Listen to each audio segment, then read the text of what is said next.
tiempo. Damos ahora paso a la última sesión de la mañana con la mesa de experiencias en violencia de género en Aragón. Y, en primer lugar, va a hablar don Raúl López Martínez sobre violencia de género en los juzgados. Y él es licenciado en Derecho y licenciado en Ciencias Políticas y de la Administración. Es doctor en Derecho también y actualmente desempeña su labor profesional como juez sustituto en el Juzgado de Primera Instancia e Instrucción número 2 de Gea de los Caballeros. Así que, si está preparado y quiere comenzar. Muy bien, pues buenos días. Ante todo, quisiera dar las gracias al Colegio de Trabajo Social de Aragón por haber contado conmigo nuevamente, al igual que el año pasado, para compartir mi experiencia con todos vosotros. Creo que estas mesas, y así acabé diciendo el año pasado en mi intervención, constituyen un buen punto de partida para solventar los problemas que se puedan dar en la práctica diaria y que son muy necesarias para poner en valor, en primer lugar, vuestra capacitación profesional, vuestro trabajo y, sobre todo, pues para solventar, como digo, los problemas que nos vamos encontrando los profesionales que intervenimos en el ámbito, sobre todo, de la violencia de género, que es de lo que voy a hablar yo, para poder encontrar soluciones a las cuestiones que se van solventando y dándose día tras día. Sin ánimo de ser farragoso, porque entiendo que muchas de las cuestiones que vamos a ver aquí, pues o bien se han tratado ya, o bien las conocéis. Situando la cuestión, simplemente vemos que la violencia de género, como todos conocemos, medios de comunicación, lamentablemente es un problema que cualquier día que pongamos la televisión en un telediario o oigamos noticias, se trata de una lacra que lejos de disminuir, se ha venido acrecentando en los últimos tiempos. Ya se puso en valor a finales del siglo pasado en la Conferencia Mundial de la Mujer celebrada en Beijing, en China, en 1995, en la que se proponía como un hito fundamental atajar este problema. Posteriormente, la normativa, sabéis que la maquinaria de legislativa es lenta, pero una vez que se pone en marcha, pues arrastra con todo. Desde en nuestro ámbito más inmediato, en el ámbito europeo, hubo una resolución del Parlamento Europeo 16 de septiembre de 1997 que puso en valor este problema y que se trataba de implementar programas de tolerancia cero para atajar la violencia de género. Se pusieron, como toda iniciativa legislativa, requiere posteriormente un respaldo presupuestario, y se pusieron en funcionamiento unos programas llamados DAFNE, como podéis ver ahí, que de los cuales se han dado varios, se han ido sucesivamente implementando para atajar esta cuestión. Desde la ONU se ha visto como una violación de los derechos humanos, y todo ello ha derivado en nuestro ámbito más inmediato, es decir, en el ámbito normativo español, en la Ley Orgánica de 1/2004 de 28 de diciembre de medidas de protección sobre violencia sobre la mujer, en la que por primera vez un gobierno, en este caso el gobierno socialista de José Luis Rodríguez Zapatero, quiso hacer incidencia en la cuestión de una manera concreta. Se le dio la relevancia, como posteriormente veremos, de ley orgánica. De ahí, si no lo sabéis, en el artículo 81 de la Constitución, las leyes orgánicas son las que, entre otras cosas, tratan sobre los derechos fundamentales, y se trataba de atajar la cuestión, como digo, ya que se trataba de conceptuar este problema como un derecho fundamental de la mujer, en el sentido de que se inmiscuye en su libertad y en su integridad física y moral. El objetivo de la ley, según el artículo 1, es prevenir, sancionar y erradicar la violencia de género, además de prestar una asistencia efectiva a las víctimas. Se trata de una ley integral. ¿Qué significa esto? Bueno, pues esto significa que hay, tanto en su estudio, en los análisis legislativos previos, como posteriormente en su articulado, se ha tratado de que intervengan todos los profesionales, tanto desde el ámbito jurídico, como que sería el último punto de la pirámide, como desde el ámbito social, educativo, desde los cuerpos y fuerzas de seguridad del Estado, con el fin de que haya una transversalidad. Es decir, se trata de un problema que está tan inmiscuido en el tejido social que para atajarlo, con independencia de que, como digo, el último punto de la pirámide o el último punto del sistema sea el ámbito judicial, donde se dará una resolución que tratará de solucionar, aunque sea de una manera parcial, el problema, están inmiscuidos diferentes ámbitos en los que se requiere colaboración y coordinación, que es uno de los problemas que en la práctica posteriormente se vienen a dar con mayor frecuencia, puesto que no siempre es así, como veremos después. En lo que a vosotros respecta, en lo que al trabajo social, al trabajador social respecta, el artículo 19 de la ley recoge el derecho a la asistencia social integral. Lejos de aburriros leyéndose el artículo, que podéis leer en la filmina, en la diapositiva, yo quería decir que en España creo que es una característica de nuestro sistema. Tenemos leyes para todo, tenemos soluciones para todos los problemas, pero soluciones teóricas. A la hora de hacerlo en la práctica dista mucho de lo que sucede o de lo que pueda recogerse en un texto legislativo. Vemos que la declaración de intenciones que recoge este artículo es perfecta. Las víctimas tienen derecho a los servicios sociales, la organización de los servicios responde a los principios de atención permanente, actuación urgente, etcétera.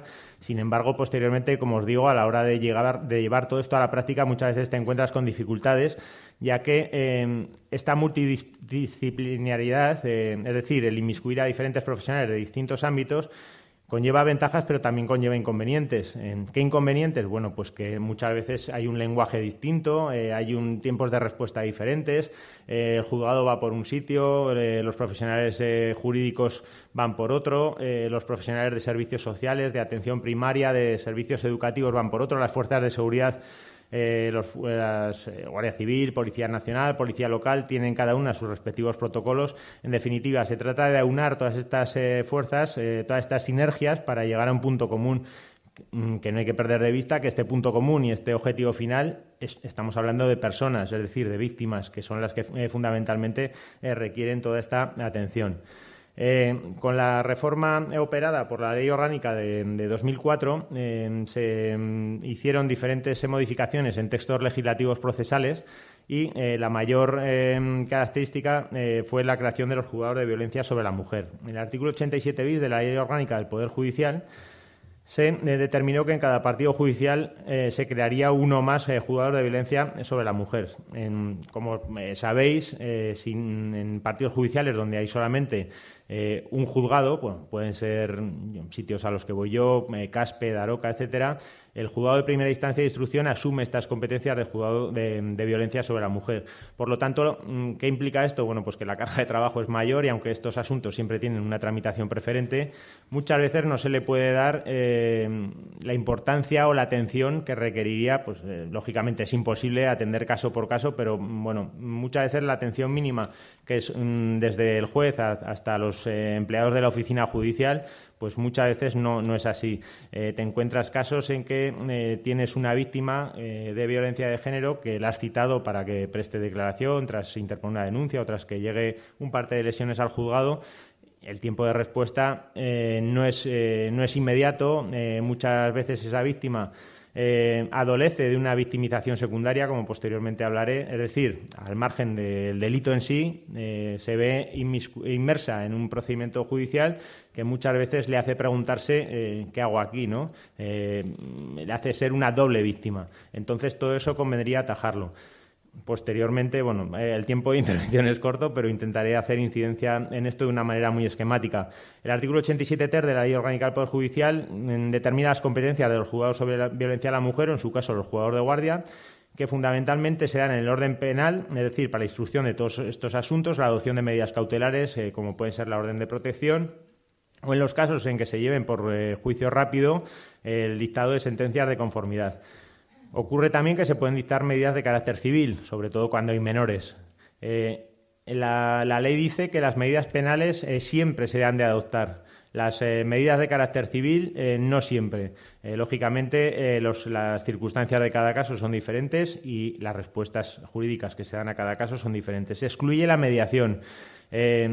La mediación tal cual la conocemos, mediación civil, mediación penal, está excluida en estos ámbitos. Sin embargo, vemos que la labor muchas veces que hace el trabajador social, que muchas veces es previa, se podría enmarcar directamente en la mediación, aunque no se le ha dado la importancia ni legislativa ni práctica a esta labor. Hay una medida que es la visa atractiva de los juzgados de violencia sobre la mujer que requiere que en cuanto un juzgado, pues imaginaros por ejemplo en Zaragoza que un juzgado de familia está conociendo determinadas medidas sobre guardia, custodia, etcétera, en el caso de que se produzca en el seno de ese procedimiento con los mismos intervinientes un caso de violencia de género, es el juzgado de violencia sobre la mujer quien asumirá la competencia, siempre y cuando hay un límite, es que no se haya iniciado la fase de juicio oral. Aún en estos casos, la jurisprudencia ha sido laxa en estos temas y, aunque se generen conflictos negativos de competencia, sin embargo, se entiende que es el juzgado de violencia sobre la mujer quien mejor puede conocer desde una perspectiva global de todos estos temas. Las medidas de protección se recogen también en la Ley Orgánica de 1/2004 y fundamentalmente a lo que a todos, lo que todos podemos conocer es la orden de protección, que muchas veces no hay que confundir con la orden de alejamiento. La orden de protección sería el género, la orden de alejamiento, digamos que sería la especie. Entonces, como digo, se siguen dictando estas medidas de carácter penal y de carácter civil, pero siempre y cuando haya indicios fundados de delito y una situación objetiva de riesgo. Nos estamos, pese a tratarse de un agresor, de un presunto delincuente, por la presunción de inocencia que rige en el ordenamiento jurídico español, estamos inmiscuyéndonos en su libertad personal, y la adopción de estas medidas, lógicamente, vienen a limitar esta libertad. Por lo tanto, siempre la jurisprudencia determina que debe haber estos indicios fundados de delito y una situación objetiva de riesgo para la mujer. La valoración del riesgo muchas veces te viene dada por los cuerpos y fuerzas de seguridad del Estado. Sin embargo, y esto es una cosa de la que me gustaría hacer una breve incidencia, sin embargo, no siempre es acertada esta valoración del riesgo. No se trata de rellenar un simple formulario en el que te diga que esta señora o esta víctima vive en una casa con un señor, tiene un entorno familiar X, sino que esa valoración de riesgo trasciende a lo que es un mero formulario, y muchas veces te llegan valoraciones de riesgo bajo o medio y estás leyendo un supuesto que se ha dado en la realidad y que no casa absolutamente con lo que es la valoración. Por tanto, esta valoración de riesgo entiendo que aquí es otro de los puntos en los que, más allá de la policía, la Guardia Civil, deberíais tener incidencia como colectivo vosotros. Es decir, como luego diré en las conclusiones, reclamar vuestro posicionamiento en el engranaje de toda la maquinaria, en este caso de violencia de género. He hecho un pequeño esquema en el itinerario, el íter judicial que se sigue cuando entra un parte de lesiones en el juzgado. El parte de lesiones podríamos poner barra denuncia. La víctima muchas veces, lo lógico es que te entre vía parte de lesiones. Muchas veces la víctima no viene a denunciar. Es muy difícil o es un porcentaje muy pequeño en el que la víctima denuncia estos malos tratos, y generalmente se da cuando ya se ha llegado a una situación límite. En el caso del parte de lesiones, te lo remite el centro de salud de turno. Entended que yo me muevo como juez sustituto de primera instancia de instrucción en partidos judiciales de la provincia, es decir, Calatayud, Caspeda, Aroca, Egea, Tarazona y la Almunia. Son ámbitos, aunque muchas veces se trata de ciudades, pero no deja de ser un ámbito rural. Por lo tanto, nos tenemos que olvidar de lo que es Zaragoza capital o cualquier otra capital de provincia, de lo que ocurre en el ámbito rural, donde la inmediatez te la da el centro de salud o el guardia civil que conoces o el policía local que conoces, y en este caso muchas veces son ellos los que animan a la víctima a poner denuncia. En el caso de que no se ponga denuncia, pues como digo, se emite un parte de lesiones que te remiten al juzgado. El juzgado lo que hará es, una vez remitido el parte de lesiones, se abren unas diligencias, y en ese caso, dentro de esas diligencias, lo primero que se hace es citar a la víctima para declarar. Generalmente se hace la mayor inmediatez, que es al día siguiente. Se cita primero a la víctima, luego al agresor, testigos si es que los hay. Se dictamina o se encarga un informe forense, el forense adscrito en este caso al juzgado, y también se recogen las diligencias policiales que se hayan podido instruir en el atestado que remiten.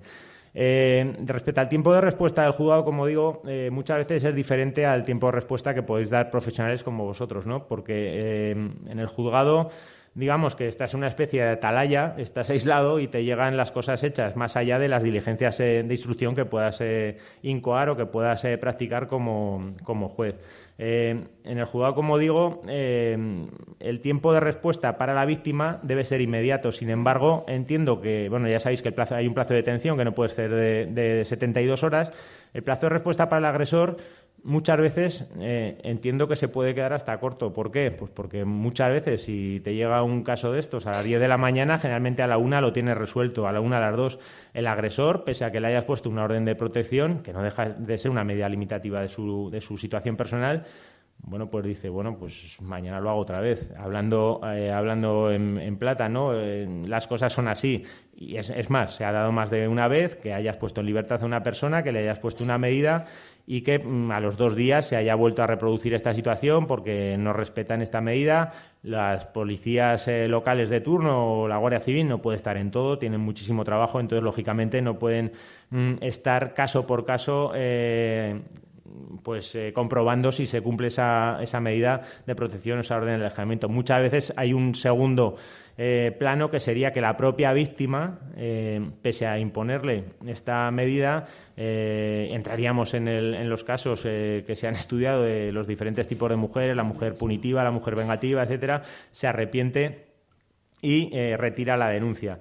Bueno, muy resumidamente, en los casos en que sí hay delito, se valora si hay riesgo para la mujer o no, y en su caso se interpone o se dictamina esta medida de protección, y en los casos en que no hay delito se archivan las actuaciones. En lo que a vosotros os interesa, he puesto aquí el trabajador social en el engranaje de la Administración de Justicia. Yo creo que hay una labor fundamental que debéis establecer ex ante, es decir, anteriormente, que es el diagnóstico de la situación y puestos en valor como predictores del comportamiento. Hay una teoría de la doctora Leonor Walker, una psicóloga estadounidense, que viene a determinar los ciclos dentro de la violencia de género, es decir, la acumulación de la tensión, la explosión o agresividad y, finalmente, la luna de miel o reconciliación. Muchas veces, como os decía ahora mismo, pues las víctimas se arrepienten por propios comportamientos del agresor en este caso. No lo voy a hacer más, esto ha sido un error, ha sido un hecho puntual. Eso dificulta muchas veces el trabajo tanto del propio juzgado como vuestro trabajo. El doctor, también un psicólogo estadounidense de nombre impronunciable, Bronfenbrenner, en 1979 estableció un modelo ecológico, es decir, las distintas pautas de conducta que establecerían en cada caso concreto para el individuo, que no solamente se limitan al entorno más inmediato. Este psicólogo estableció diferentes niveles de conducta que influirían en el agresor, en este caso, que serían el nivel del microsistema, el mesosistema, el exosistema y el macrosistema. Es decir, a todos estos niveles hay una influencia tanto en el agresor como, en su caso, en la víctima.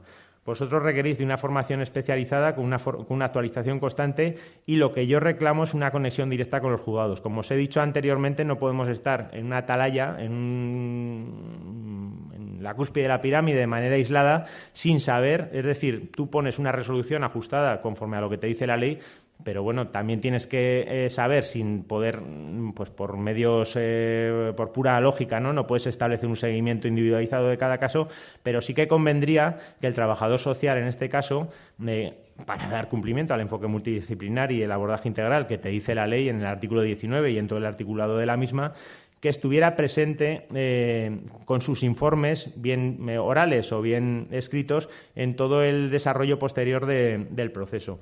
Por eso, en las conclusiones, al margen de los avances que se han producido, etcétera, yo lo que vería es que harían falta unas mesas, unos focus group, donde se fomentara la coordinación y la transversalidad, que no se produjera el aislamiento judicial y que vuestra labor se produjera en un entorno de posicionamiento, de reclamar vuestra posición dentro del sistema, ya que así lo dice la ley. Es decir, no como colectivo aislado, sino como una parte fundamental junto al Ministerio Fiscal, junto a nosotros, junto a la policía de turno y junto a los servicios sociales, a los servicios educativos, a los servicios educativos.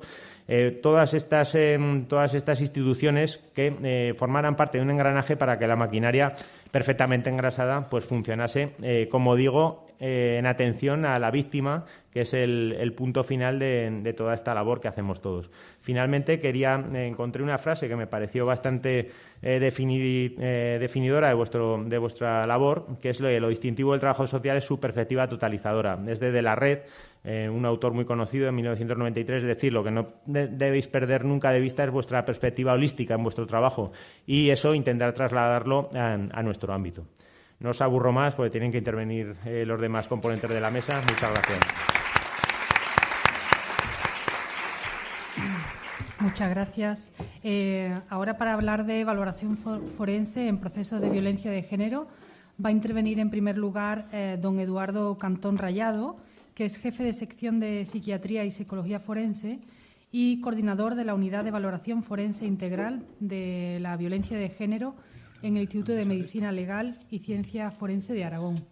Y a continuación intervendrá de este mismo tema doña Elena Roales García, que es trabajadora social del Instituto de Medicina Legal y Ciencia Forense de Aragón y lleva ejerciendo su profesión en dicho instituto unos 16 años.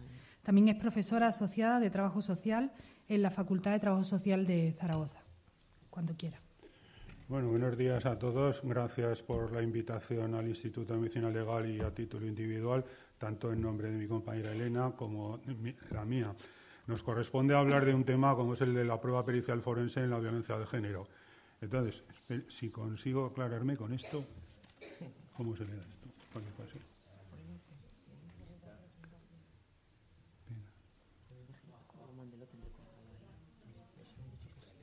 Ahí está el lector. Bueno, el tema que nos corresponde tratar tanto a mi compañera Elena como a mí es el de la intervención del Instituto en el tema de la violencia de género.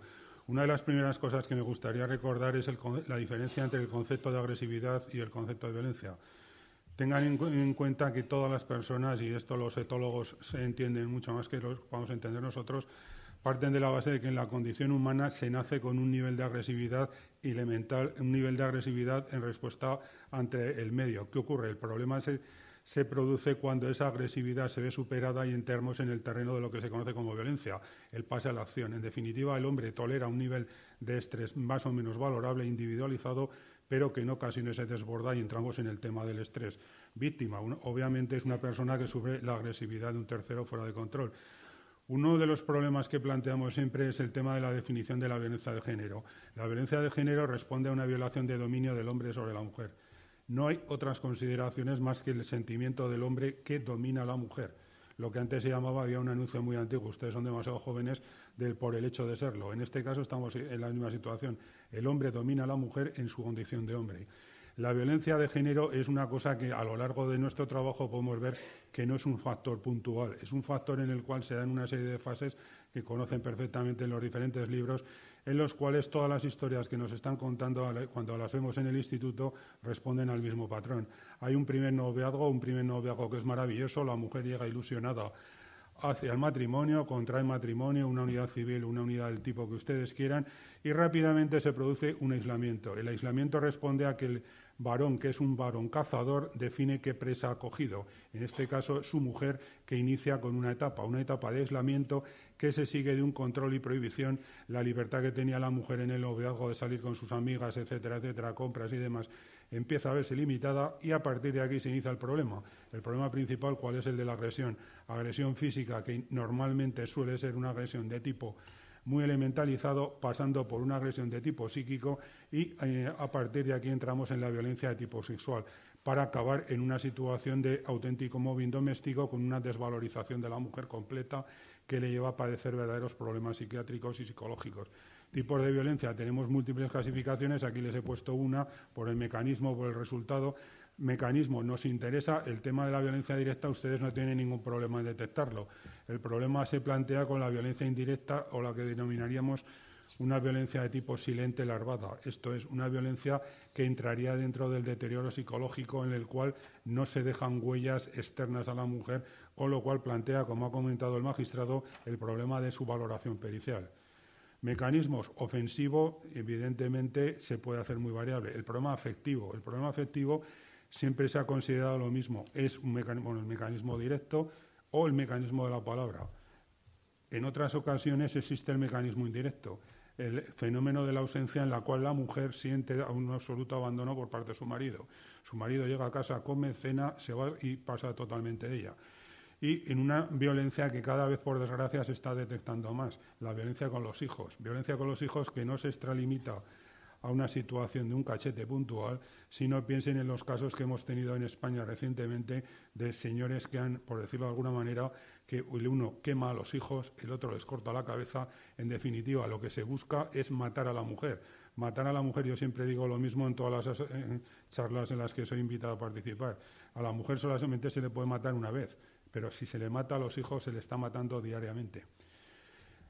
Para dar respuesta a esto, entroncando con lo que ha comentado el magistrado, se crean en Zaragoza las unidades de asistencia integral a la violencia de género. Esto, para ello, se produce una modificación que deriva de la Ley de Violencia de Medidas de Protección Integral contra la Violencia de Género, seguida de una modificación de la Ley Orgánica del Poder Judicial y, en concreto, en Aragón, una reunión del Consejo de Gobierno que se aprobó el 19 de septiembre, estableciendo la creación de una unidad de valoración forense integral dentro del territorio de Aragón. Unidad de valoración forense que consta de la figura de un coordinador autonómico, en este caso es el que les habla, con sedes en Huesca, Zaragoza y Teruel. Por lo que respecta a la plantilla de Zaragoza, en este momento está constituida por 2 psicólogos, el conjunto de médicos forenses de Zaragoza y por un trabajador social, en este caso Elena, que la pobre la tenemos bastante cargadilla de trabajo. En Huesca y Teruel, bajo la figura del subdirector, existe un médico forense con mejor adscripción y un equipo de trabajador social y psicólogo. Digo lo de médico forense con mejor adscripción porque, lógicamente, la casuística tanto de Huesca y Teruel, afortunadamente, no es la de Zaragoza, desde el ámbito de que el Instituto de Medicina Legal tiene que dar servicio a todos los casos de tipo penal que entran y aquí metan lesiones, agresiones, violaciones, asesinatos, etcétera, etcétera. El inicio de actuación, entroncando con lo que decía el magistrado, a nosotros actuamos partiendo de la base de una petición judicial. Una petición judicial que nos llega al médico forense que está de guardia para una primera valoración, o bien para el tema, si cuando ya se trata de una valoración específica, directamente a la unidad de valoración forense integral. En esta valoración forense, la petición judicial se registra que puede venir con una denuncia o con un informe asistencial en el servicio forense de guardia. A partir de aquí, lo que les he comentado antes, se realiza una valoración inicial médico forense que puede determinar el alta que se da cuando estamos ante situaciones de la vida diaria, discusiones, digamos, de carácter leve, estamos ante mujeres, luego analizaremos si hay tiempo el tema de los tipos de víctimas que nos encontramos, o bien se deriva a la unidad. Derivación a la unidad que se establece en base a lesiones de tipo físico complejo. Nosotros consideramos lesiones físicas complejas todo aquello que supera el concepto que habrán oído hablar por sus trabajos de lo que se entiende por una superación de primera asistencia. En definitiva, todas aquellas lesiones que exigen una vuelta de la persona lesionada al médico asistente, o lesiones de tipo psicológico. En este caso encontramos mujeres que soportan todo y mujeres que no soportan nada. Habría que entrar a valorar, pero es imposible por la premura de tiempo, el tema de las personalidades previas de las mujeres. Estamos observando que hay mujeres que denuncian maltrato y un análisis histórico de su comportamiento afectivo indica que todos los anteriores han recibido maltrato. Es más, hay estadísticas que hablan de hasta de las posibilidades de que esa mujer que es reincidente a la hora de denunciar una violencia de género en una tercera pareja acabe recibiendo problemas. Y un factor de situaciones de reincidencia que puede ser tanto desde el punto de vista del maltratador como desde el punto de vista de la víctima. Bueno, esta es otra explicación del funcionamiento interno de la unidad en base a las peticiones que llegan al coordinador para determinar si hay que proceder a una evaluación de tipo forense, una evaluación de tipo psicológica o una evaluación de tipo social. He puesto flechas porque en realidad trabajamos desde un punto de vista interdisciplinario en la cual puede ocurrir que haya casos que nos lleguen a los forenses que nosotros derivemos directamente a los psicólogos y a los trabajadores sociales, e igualmente en el misma situación. Criterios de preferencia es lo que les estaba comentando.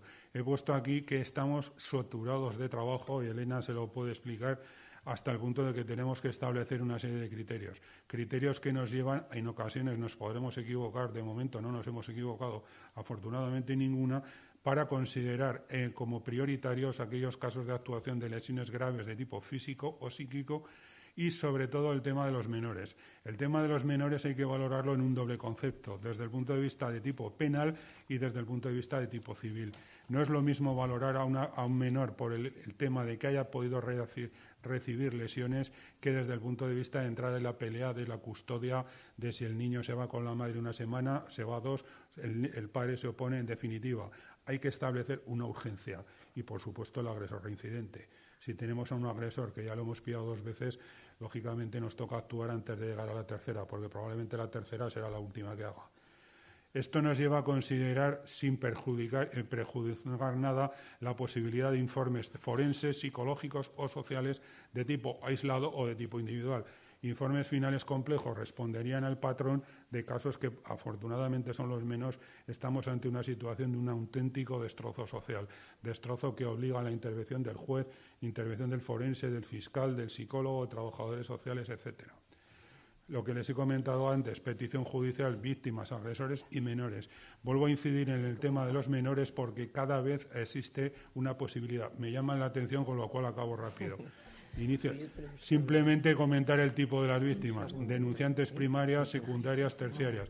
Denunciantes primarias, vigilen a todas las personas que les lleguen a sus despachos hablando de me he caído, he resbalado, que soy torpe, o por el contrario, que el acompañante es el primero que le dice eres torpe, eres tal. Probablemente estamos ante un caso de violencia de género que ni la mujer quiere denunciar, ni el marido, por supuesto. Fenómenos de reincidencia, estamos en lo mismo. La señora acude al juzgado, el juzgado le ofrece toda la batería de procedimiento, se produce la retirada de la denuncia porque hay mucha pena, ahí lloran todos, llora la madre, llora el padre, llora el obispo. Volvemos a un periodo de noviazgo, la mujer dice qué buena soy, lo he perdonado, todo va a ser maravilloso, y calculen que en la mayoría de los casos la diferencia suele estar, el juez me puede compaginar, la diferencia suele estar entre 15 y 30 días de volver a las andadas. Y aquí volvemos a lo mismo, se vuelve a retirar la denuncia, les tienes que decir, mire usted que la van a matar, y la mujer te dice lo que vulgarmente se dice, es que me quiere mucho, dices, mire, hay niños que matan. Y por último, y esto suena a chiste, pero en Aragón se sigue dando la situación de mujeres que parten de la base de que su marido le pega lo normal, que sus razones tendrá y me lo merezco. Esto es cierto. Bueno, victimización primaria, secundaria, problemas con la víctima. Uno de los problemas que estamos teniendo es que las víctimas, cuando llegan al sistema maravillosamente diseñado, es seré comprendida. Seré comprendida, que se intercala con la posibilidad de servirá para algo. Porque estamos viendo mujeres que realmente acuden al sistema y el sistema les da una solución que es que ni por casualidad era la solución que ellas querían. Esto se daba especialmente, si alguna de ustedes ha trabajado con colectivos sudamericanos, en colectivos sudamericanos. El otro día comentaba en una charla la situación de una mujer que casi nos pega al juez, al secretario y a mí, porque al juez se le ocurrió mandarla a prisión.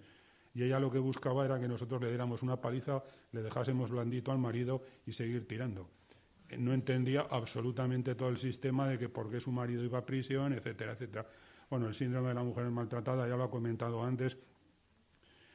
La exploración psíquica, podemos establecer exploraciones de tipo inmediato, exploraciones de tipo diferido, ventajas e inconvenientes, toda. La inmediata es que nos podemos encontrar con una señora destrozada psicológicamente y que la destrocemos más. Inclusive una señora que lo que tenga es un cabreo monumental con el marido y que la semana siguiente se le haya pasado, inclusive ha ido a que este señor le retire la denuncia.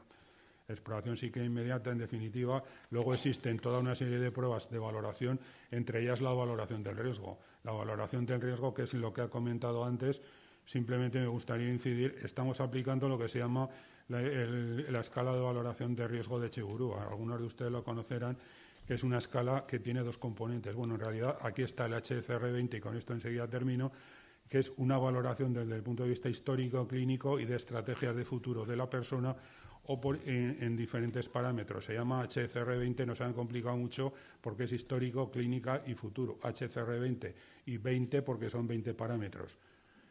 Y luego la escala más inmediata, que es la escala EPVR. En esta escala lo que se combina es una valoración sobre la perspectiva de la víctima, sobre la perspectiva del agresor, y en definitiva hay una serie de temas que siempre me preguntan, es la procedencia extranjera del agresor o la víctima. Esto entronca con lo que les he comentado antes, la posibilidad de entender realmente lo que el sistema está ofreciendo, porque sobre todo en el medio extranjero todo el sistema no se entiende. En el español, por desgracia, a fuerza de repetirlo, digo por desgracia porque significa que sigue habiendo casos de violencia, cada vez se va comprendiendo. A partir de aquí otorgamos un valor que le sirve al juez correspondiente para llegar a la conclusión. Luego, bueno, existen otros sistemas, pero antes de que me echen, acabo.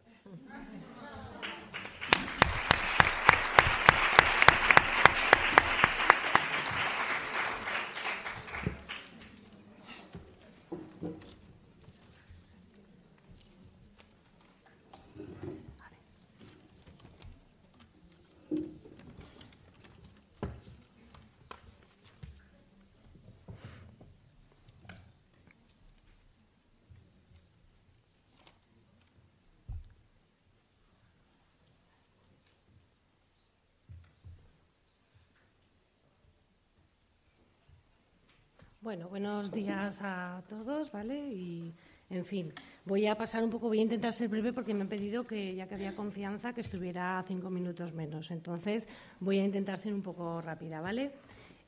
Bueno, ya han introducido un poco en qué consiste la violencia desde el procedimiento judicial. No solo cuando hablamos de violencia de género, que es lo que parece que todos conocemos, sino desde el ámbito judicial, en qué consiste y desde qué es lo que se trabaja, ¿no? En qué temas específicos nos tenemos que centrar cuando hablamos de la violencia de género.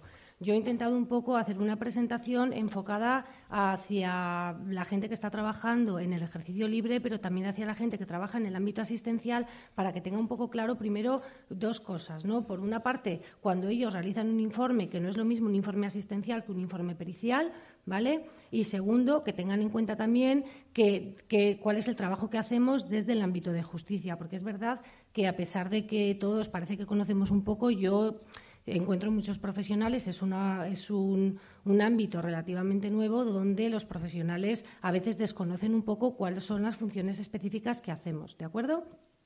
Bueno, he querido reflejarlo, no sé si lo habré conseguido, ya me lo diréis después. Esto voy a pasarlo muy por encima porque ya lo han dicho ellos. Realmente la violencia de género la hemos trabajado siempre desde los institutos de medicina legal o en las antiguas clínicas forenses. ¿Qué ocurre? Que antes era violencia familiar. A partir de la Ley 1 del 2004 pasa a denominarse violencia de género. Se crean los juzgados de violencia de género, como ha dicho el magistrado, y entonces se establecen también nuevos equipos. Aquí en Zaragoza, aprovechando esa ley, se crean 3 equipos específicos con esa función. Ahora es verdad que ha habido algún refuerzo últimamente en Huesca y en Teruel, sobre todo, ¿no?, con la idea de dar respuesta a todos los asuntos, a todos los procedimientos que hay, porque hay que entender que en el instituto no solo se trabaja la violencia de género desde el ámbito de trabajo social, se llevan todo lo que podáis pensar que puede haber en los ámbitos penal, civil, penal, social, contencioso y en algún tema a veces laboral, ¿de acuerdo? Entonces se lleva desde una minusvalía, desde un reconocimiento, ¿no?, del grado de discapacidad hasta un reconocimiento del grado de dependencia que se ha anulado, que se ha agotado la vía administrativa. Se llevan muchos abusos de tema de menores, agresiones sexuales, neuropsicológicos en temas de accidentes de tráfico, todo eso lo vemos. Y aparte de eso vemos la violencia de género. O sea, la violencia de género es una parcela dentro de todo lo que estamos viendo y me voy a centrar en eso, ¿de acuerdo? Bueno, ya han nombrado antes también la Ley Orgánica del Poder Judicial, que establece también ahí que se crearán las unidades de valoración forense integral y que cada comunidad autónoma, dentro de su legislación, pues orientarán un poco a que se creen esas unidades dentro de las comunidades autónomas, ¿de acuerdo?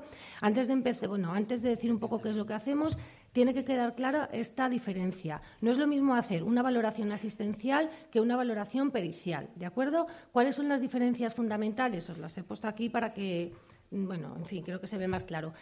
El informe asistencial o nuestra intervención asistencial es voluntario. La persona va al centro, o a veces es derivada, pero va, en el fondo, un poco porque quiere o porque necesita algo. Sin embargo, en la pericial es involuntario. Muchas veces hay personas que se encuentran en el ámbito judicial sin querer, simplemente porque otra persona también les ha denunciado, porque las circunstancias les han llevado allí, ¿vale? La asistencial también responde a una necesidad de la propia persona. Sin embargo, la pericial no. La necesidad la ocasiona, digamos, el proceso judicial, no la propia persona. Todo lo que gira en torno a lo judicial es un poco por necesidad del procedimiento. El procedimiento es el que marca, no la persona. El informe en el asistencial es un informe privado, por decirlo de alguna manera, aunque puede ser también público, por si lo entendemos desde las distintas instituciones. Pero a lo que se refiere es que es un informe, puede ser privado o público, pero generalmente es privado, entendiendo que es sobre una situación concreta para dar respuesta a una necesidad que hablábamos antes. Sin embargo, en el pericial es un informe público. El informe no va para la persona. El informe va para una institución judicial, en ese caso para el juez, que es quien lo solicita, ¿de acuerdo? Y solamente para él, no se le da nunca a la persona. La persona puede acceder después a ese informe, eso es verdad, pero a través del juzgado. Los informes de las asistenciales pues son informes un poco que hablan de la situación sociofamiliar y también del estado actual.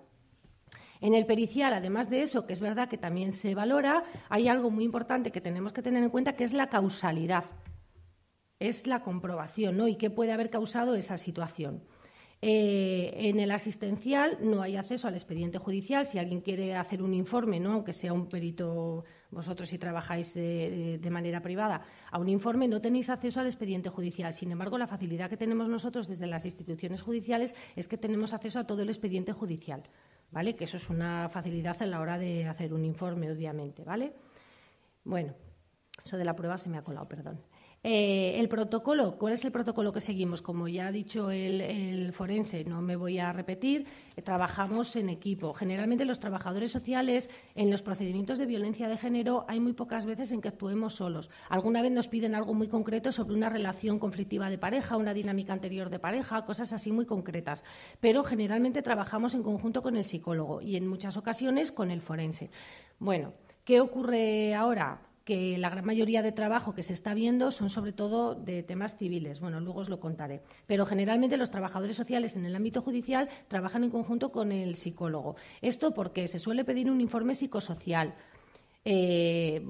Bueno, es bastante habitual y a mi juicio es mucho más completo porque hay que entender que muchos de los indicadores que vamos a ver después, que son los que se valoran, tienen un componente psicológico y un componente social. A veces es un poco difícil discernir dónde está el límite de cada uno, entonces se complementan también. Y en ese sentido, pues trabajamos con unos indicadores y unas escalas que nos permiten a los dos profesionales elaborar después una dinámica, un apartado que llamamos dinámica de relación de pareja, que sea común a ambas disciplinas, ¿de acuerdo? Aunque luego cada uno tenga su parte específica.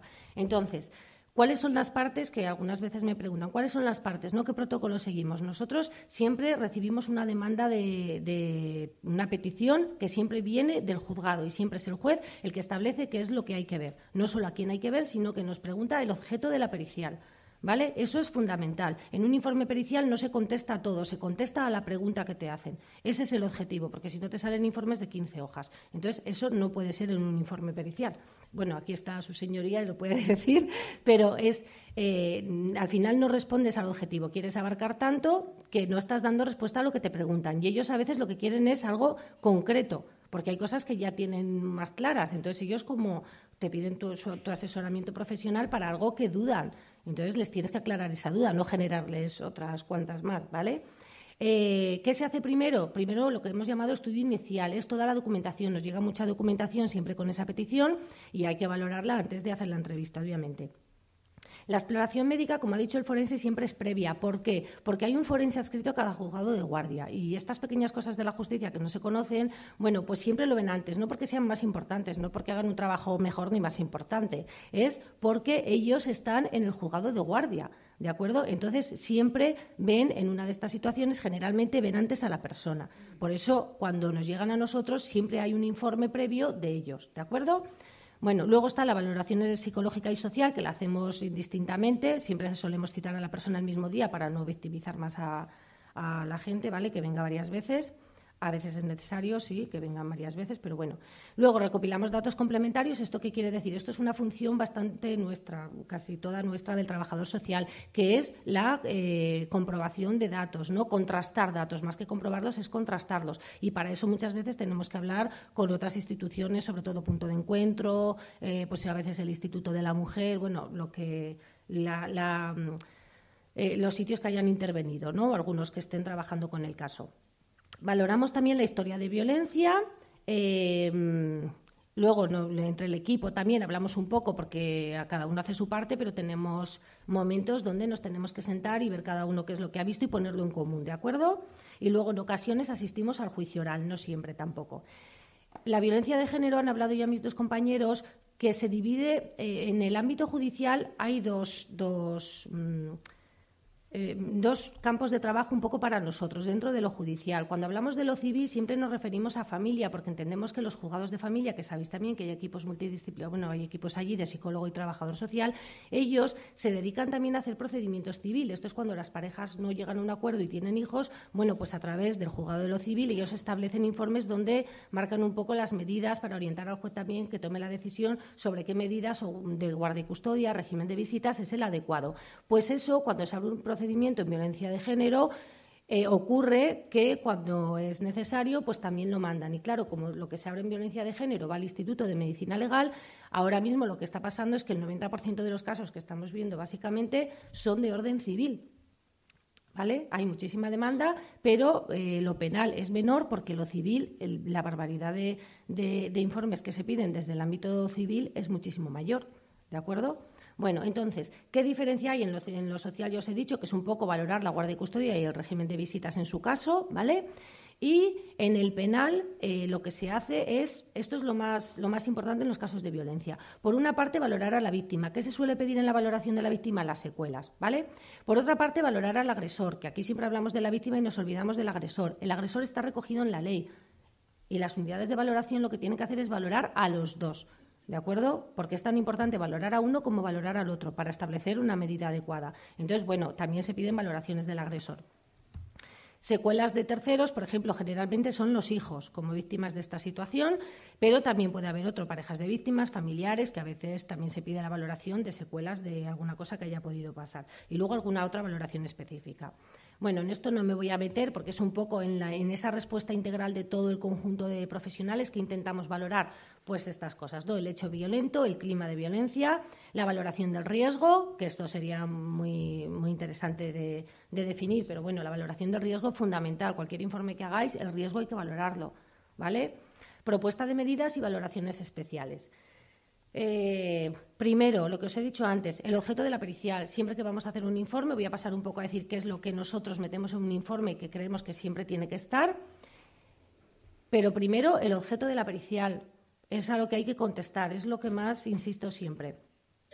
El informe social, bueno, estas son las partes un poco fundamentales, ¿no? Pues la identificación del perito, del órgano judicial, la metodología que hemos utilizado para hacer cada uno de los procedimientos, que suele ser diferente siempre una de otra, pero bueno. Antecedentes de la situación, hechos probados también se dicen, ¿no? Datos biográficos de la persona, luego la exploración y la entrevista también, el contacto con las instituciones, las consideraciones y, bueno, recomendaciones en su caso, que también se hacen en alguna ocasión, sobre todo casos más complejos, y unas conclusiones finales, que realmente es lo importante del informe, para que nos entendamos, ¿de acuerdo? ¿Cuál es el contenido? Vale, ya acabo con esto. ¿Cuál es el contenido del informe pericial? ¿Qué valoramos nosotros? Es verdad, los trabajadores sociales no podemos pasar cuestionarios. Yo a veces he visto informes, a ver, nosotros no podemos pasar cuestionarios, no podemos pasar test, ¿de acuerdo? Pero sí que podemos pasar escalas. Entonces, hay escalas que miden actualmente un poco el riesgo, que miden la violencia, que miden el clima violento. Bueno, pues nosotros nos ceñimos un poco a ese tipo de escalas. A medida que salen cosas también intentamos adaptarlas, ¿vale? Pero nos centramos en ese tipo de escalas, como la que ha dicho antes mi compañero, la de Cheburúa, también a veces el SARA, otro que hay de peritaje, algunas escalas específicas también ya. Es verdad lo que decía el magistrado, que ahora mismo hay tantos protocolos de tantas instituciones que a uno se le hace a veces un poco difícil saber cuál seguir. Pero bueno, desde el ámbito judicial, lo que nosotros tenemos que hacer siempre, tener en cuenta que el ámbito judicial tiene dos cosas. Primero, se sujeta al principio de contradicción, o de confrontación, ¿no? De ideas. Quiere decirse que, a ver, que una persona puede presentar un informe, pero venir otro profesional y presentar un informe que diga lo contrario. ¿De acuerdo? Entonces, eso ocurre en muchas ocasiones. Entonces, bueno, cada uno tiene después que poder defender su informe. Entonces, tiene que estar basado sobre una metodología y sobre unos datos que un profesional pueda después contrastar y pueda defender. Y en el ámbito social eso sabéis que es muy complicado. ¿De acuerdo? Entonces, bueno, ¿qué indicadores nosotros más o menos valoramos en conjunto con el psicólogo? Casi todos, pero cada uno en su parcela. Bueno, pues valoramos sobre todo, ¿no?, los antecedentes personales y familiares. Ya os he puesto aquí alguna cosa, pero me centro en lo grande, ¿eh? También los antecedentes de la relación doméstica. Ya ha dicho también antes el forense un poco que la relación previa era determinante para saber un poco la actuación pasada, pero puede prevenir en cierta manera una posible un hecho futuro, ¿no? Bueno, pues eso lo tenemos en cuenta. Luego datos, por ejemplo, también autonomía personal, posibles agresiones anteriores, amenazas, coacciones. Bueno, los indicadores tal cual nosotros trabajamos son sobre todo estos: las coacciones y amenazas, la intimidación, situaciones de abuso emocional, situaciones de aislamiento, eso es fundamental para nosotros, situaciones como minimizar, aislar o culpar a la víctima de conductas violentas que se hayan dado, utilización de los hijos, esto también nos repercute directamente en muchas ocasiones, utilización de los privilegios de ser hombre y el abuso económico. Y el apoyo social y familiar. El abuso económico y el apoyo social y familiar, hay mecanismos también para a veces contrastar alguna información que te dan sobre pues en fin, un poco la dinámica económica o también el apoyo social que pueda tener una persona, ¿vale? Entonces, bueno, estos son los indicadores que nosotros tendemos un poco a justificar y lo que os digo, y sobre todo a comprobar, ¿vale? A demostrar de alguna manera, porque nosotros un informe asistencial, yo siempre traigo una diapositiva que dice no somos una grabadora, porque para decir lo que la persona ha dicho cuando viene a una declaración, pues ya tenemos 2 o 3 a veces declaraciones de esa persona, de la comisaría, del juzgado, ha vuelto al juzgado. Entonces, si lo que vamos a poner es que lo que esa persona ha dicho, pues es que el juez ya lo tiene, no le vale para nada. Entonces, lo que tenemos que hacer, que no se puede comprobar algo, pues no, pues ahí está la pericia también del profesional, pero siempre hay datos que se pueden contrastar, ¿vale? Entonces, yo os incido mucho sobre todo en eso, datos que se puedan contrastar, que no trabajamos ni para beneficiar a uno ni para beneficiar al otro, simplemente hay que contrastar datos para poder después también defenderlo en el juicio oral, ¿vale? Y ya está, gracias por todo. Perdón. Gracias. A ver si tengo la presentación muy colocada, ¿no? Muy bien. Bueno, ya por último, para terminar la mesa, presentamos a doña Asunción Cisnero Izquierdo, que es representante institucional de la violencia de género en el Ministerio de Sanidad y también del Código Infarto y del programa Anticoncepción. Es jefa de sección de Estrategia de Salud y Formación del Departamento de Sanidad del Gobierno de Aragón y experta en género y responsable del Plan de Formación Continua del Departamento. Bueno, pues buenos días y gracias a que se nos haya invitado a esta sesión, porque para mí casi siempre estos son lugares donde aprendo. No sé si os habéis dado cuenta, pero me dedico a escribir todo lo que dicen porque a veces no es fácil juntarnos los profesionales que llevamos los temas de violencia de género en las distintas instituciones.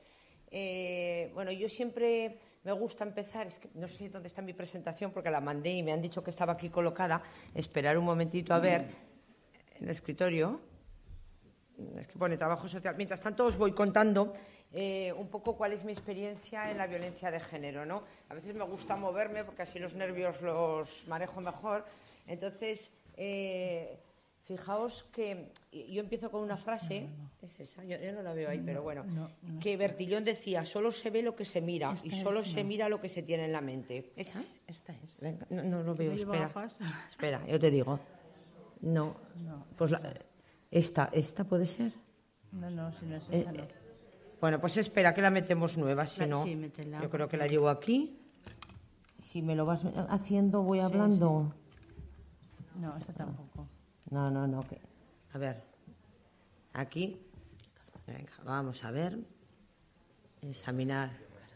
¿Qué cerramos? Continuar. Venga, entonces, violencia de género en el sistema. Marzo no. Violencia de género, marzo de 2008. Trabajo social, justicia. Ábreme aquí. Trabajo social, violencia de género. Bueno, si quieres, estas presentaciones yo se las cedo aquí a Trabajo Social y os las podéis llevar, ¿no? ¿Por qué empiezo yo siempre con esta frase? Os voy a contar mi experiencia en violencia de género. Llevo ya muchos años. Yo soy de profesión médica. Es que no llevo la ropa. Trabajo en el Departamento de Sanidad y en el año 2005 la consejera de Sanidad habíamos elaborado una guía que era la guía de actuación ante la violencia doméstica.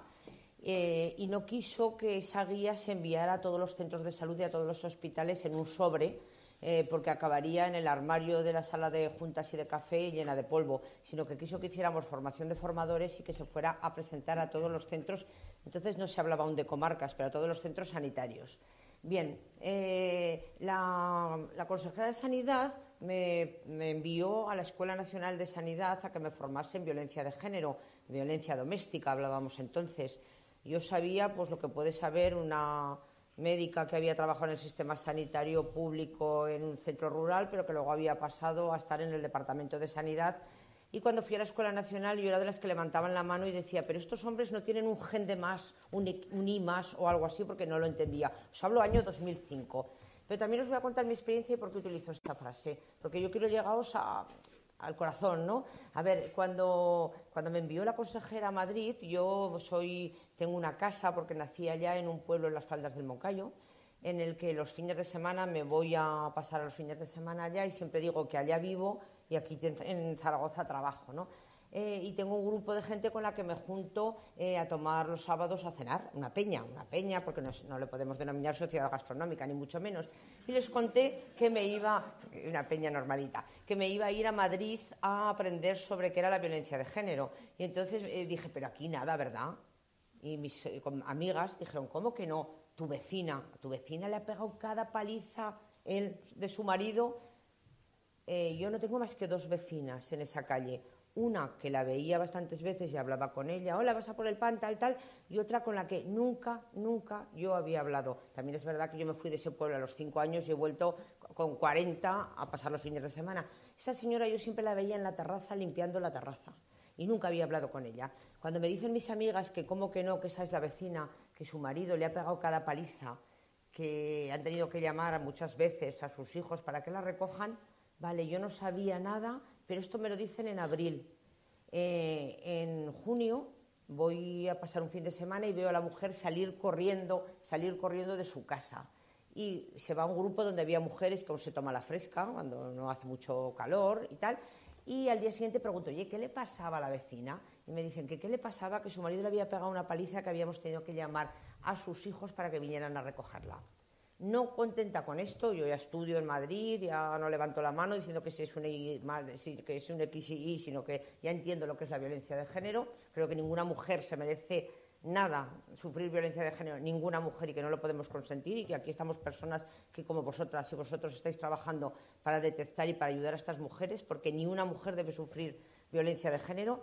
Bueno, y ese verano me voy a comprar el pan, todavía en mi pueblo colocan las cortinas de estas de plástico que dejan pasar el aire para estar un poco más fresco, y vengo de comprar el pan y oigo unos gritos. Corro la cortina y estaba la mujer en el suelo y su marido le estaba dando patadas. Tengo que intervenir, llamo a la policía, pero no acaba aquí la historia. 2 años después voy al centro de salud de Tarazona a contar el protocolo de violencia doméstica que hablábamos entonces, y está el médico de mi pueblo. Os cuento, el médico de mi pueblo lleva 30 años en mi pueblo ejerciendo de médico de familia, un buen médico, preocupado por la gente, preocupado por sus pacientes, y cuando cuento esta historia viene, y os he dicho que solo tengo 2 vecinas, y me dice, ¿es tal? Y digo, no, es la otra. ¿Qué quiero contaros con esto? Que si no pensamos en ella ni la detectaremos ni podremos ayudar. Entonces, y que además que nos tenemos que implicar en esto. Entonces yo empiezo siempre porque cuento lo personal, porque a mí me ha servido mucho para crecer en esto, ¿no? Y también para el ciclo de la violencia, que a lo mejor no hemos hablado aquí, pero como luego la presentación mía, que os la manden y lo vais a tener todo, yo recuerdo, fijaos también, la violencia de género se da en todo tipo de mujeres, ninguna estamos libre de no sufrir violencia de género. Recuerdo cuando yo estaba en el Paseo María Agustín, que estaba la bolsa de trabajo allá, y vino una persona, una mujer, a apuntarse a la bolsa de trabajo y me reconoció. Yo soy muy despistada para todo, pero para las caras más. Y entonces me dice, hombre, Asun, que fuimos compañeras, tal. Y digo, ¿a qué vienes aquí? Dice que me voy a apuntar a la bolsa de trabajo porque me casé hace 20 años y no he trabajado. Y ahora quiero trabajar. Vale, se apunta, yo a esa persona no vuelvo a saber nada de ella. Le darían además en esa época había trabajo y tal. Bueno, pero como unos 6 años después voy a dar una charla a un hospital de Aragón, en el que hablo de la violencia de género, ¿vale? Y cuando acabo, viene esta persona que me vuelve a reconocer, y yo entonces ya la reconozco, y me dice, Asun, te voy a contar mi experiencia. Dice, yo nada más acabar la carrera, cuando la acabaste tú y la acabé yo, me casé. Y me casé con un alto cargo de la justicia.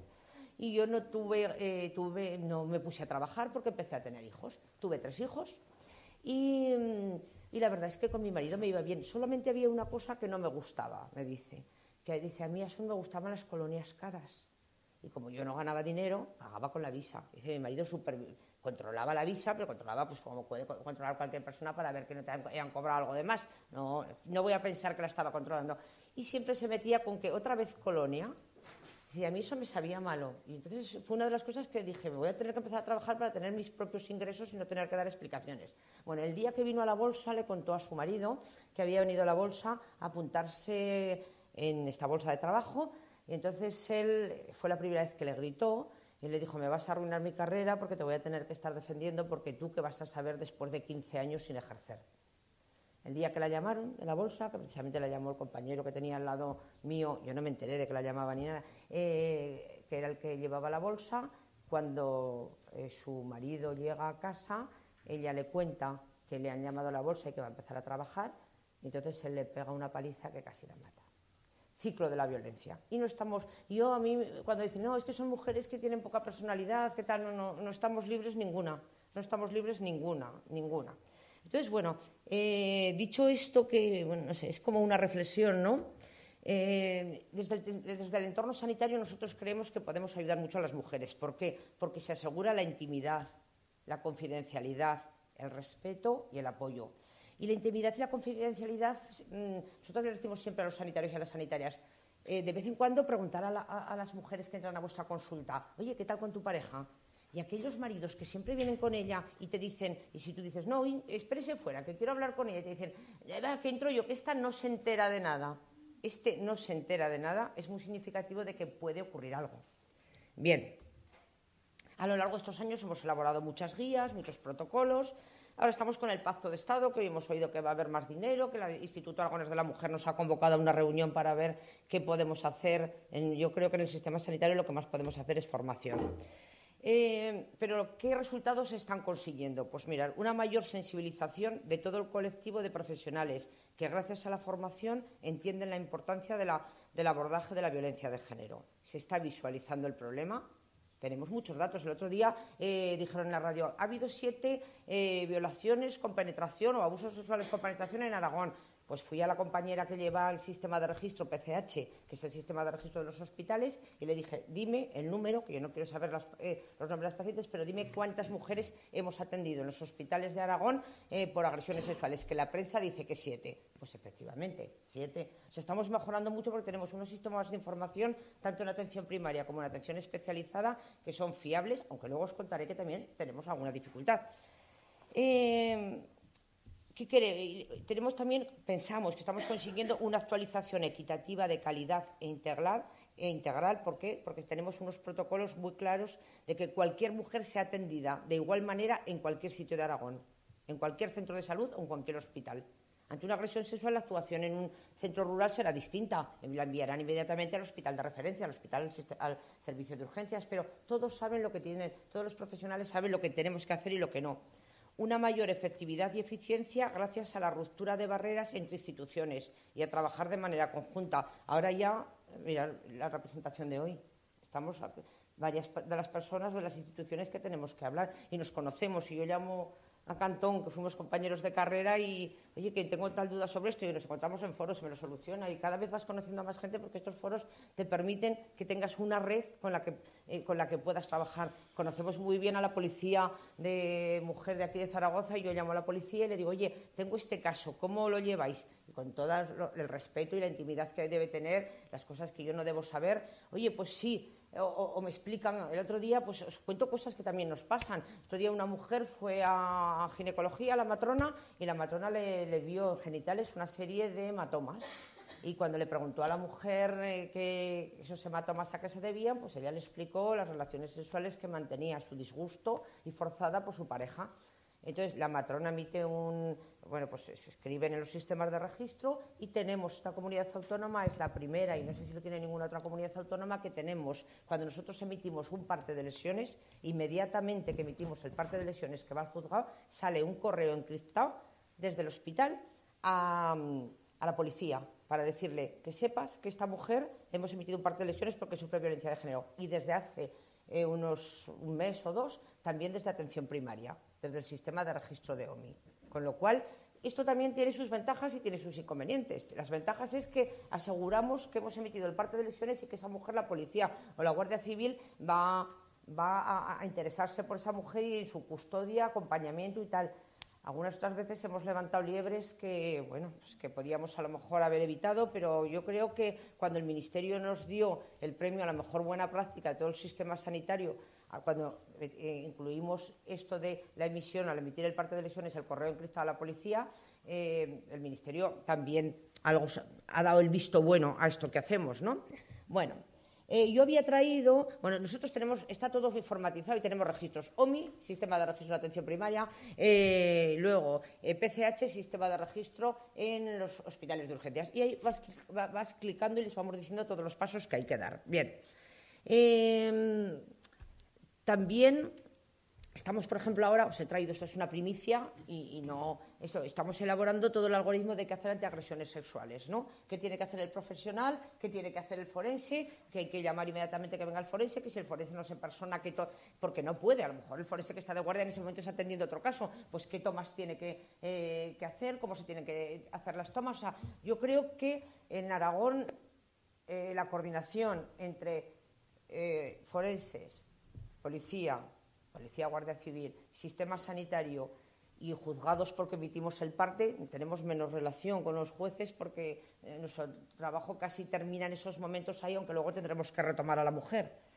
Bueno, como veis, son los sistemas de registro y lo que os digo, el Ministerio nos dio la mejor buena práctica por los sistemas de seguridad, por la comunicación automatizada a la Policía Judicial en los casos de emisión de un parte de lesiones por presunta violencia de género, que para nosotros es una herramienta muy eficaz para asegurar la protección de las mujeres. ¿Cómo voy? 5 minutos. Bien. Pues que el procedimiento desde salud ante el ámbito judicial, claves para el abordaje. Nosotros creemos que es un buen momento en el que llevamos trabajando unos años porque hay una posición y compromiso político e institucional. Cuando nos llaman a cualquier foro de estos o nos llama la Directora General de Justicia y nosotros llamamos a los forenses para que acudan a reuniones nuestras o a la elaboración del protocolo. Ahora tenemos una forense que está elaborando con nosotros el protocolo de agresiones sexuales, porque ella es la que sabe, oye, que las muestras hay que tomarlas así si nosotros no vamos, que además hay que titularlas así, que hay que meterlas en una caja de poliespan, etcétera, etcétera. Entonces, yo creo que en estos momentos tenemos un compromiso institucional con el resto de agentes que tienen algo que actuar en la violencia de género. Pues eso, la multidisciplinaridad, que no me sale la palabra, multidisciplinaridad e interinstitucionalidad. Estamos coordinados, la formación. Yo os traía hoy una cosa que me parecía que se iban a poner contentas, pero me han dicho que la mayoría de trabajadoras sociales muchas no pertenecéis al sistema sanitario, que sois comarcales. Pues es que por primera vez he podido meter en el plan de formación del Servicio Aragonés de Salud un curso solo dirigido a trabajadoras sociales para violencia de género. Saldrá publicado y por favor os pido que vosotras entréis al portal y vosotros al portal del empleado. Sí, pues va a salir publicado, será para septiembre, ¿vale? Y entonces, y aquellas personas que no podáis entrar, o sea, no podáis acceder al curso porque no seáis personal del sistema sanitario, pues que habléis con el responsable de aquí del colegio tal, y las 2 personas que vamos a dar el curso y a coste cero no nos importaría nada venir a contaoslo en otro momento. El curso va a ser en septiembre, el que sacamos con el salud, y vosotros podría ser para octubre o noviembre.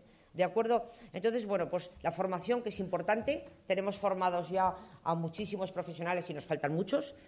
La transversalidad, porque para nosotros es importante la perspectiva de género y lo transcultural. También trabajamos en violencia de género en los temas de mutilación genital femenina y en el de trata de seres humanos con fines de explotación sexual. Estamos trabajando mucho. Que sepáis que era el primer protocolo nacional el que salió, el de mutilación genital femenina de Aragón, que ahora se actualizó el año pasado, y que estamos descubriendo casos. Yo tengo un compañero al lado, que es el de la bolsa, que le digo, oye, mírame cuántas niñas de estos países de 0 a 18 años tenemos viviendo en Aragón. ¿Y cuál es mi sorpresa? Que este año, de estos países donde se practica la mutilación, y me dice 3.000 niñas. ¿Y a qué centros de salud pertenecen? Y me dice, pues a tal, a cual, no voy a estigmatizar a ningún centro, a tal, a cual, tal. Y entonces, ¿qué hacemos? Pues nos coordinamos con Médicos del Mundo, que ha trabajado con voluntarias muy bien el tema de mutilación genital femenina, y les hacemos una propuesta de que vayan a esos centros de salud a una sesión clínica y les expliquen a los sanitarios qué es la mutilación genital femenina y en qué deben estar ellos muy atentos. Deben estar muy atentos los pediatras en decirles, cuando se van de viaje, darles un papel en el que se comprometen a volver al regreso de su país, a volver con la niña, que no está mutilada.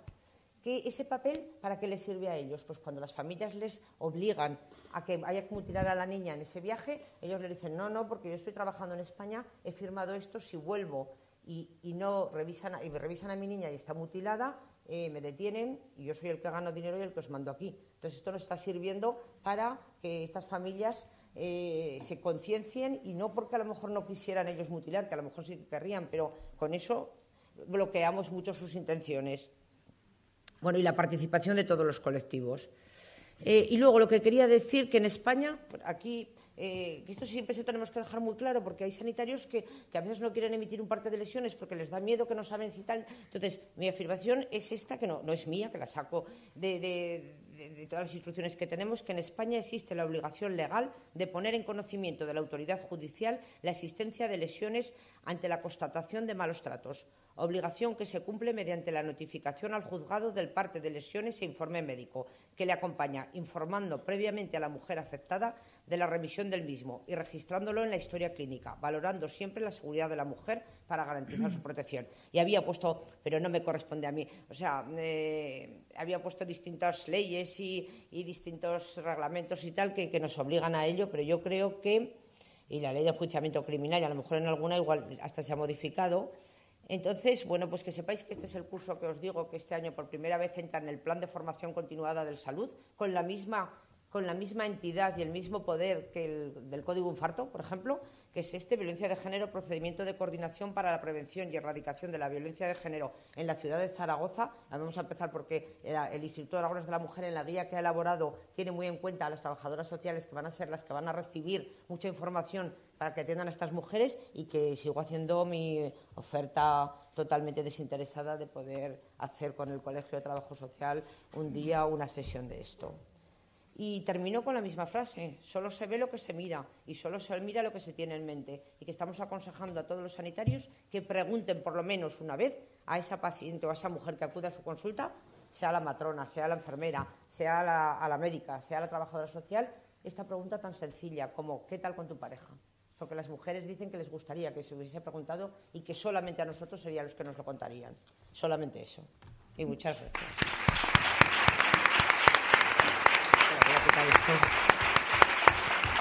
Muchas gracias. No sé si hay muy poquito tiempo para una pregunta, por lo menos. Bueno, alguna pregunta, por lo menos, ¿no? Las 2 menos 4. Sí, sí. Son las 2 ya. Sí, menos 4 minutos. ¿Alguien tiene algo que preguntar? ¿No?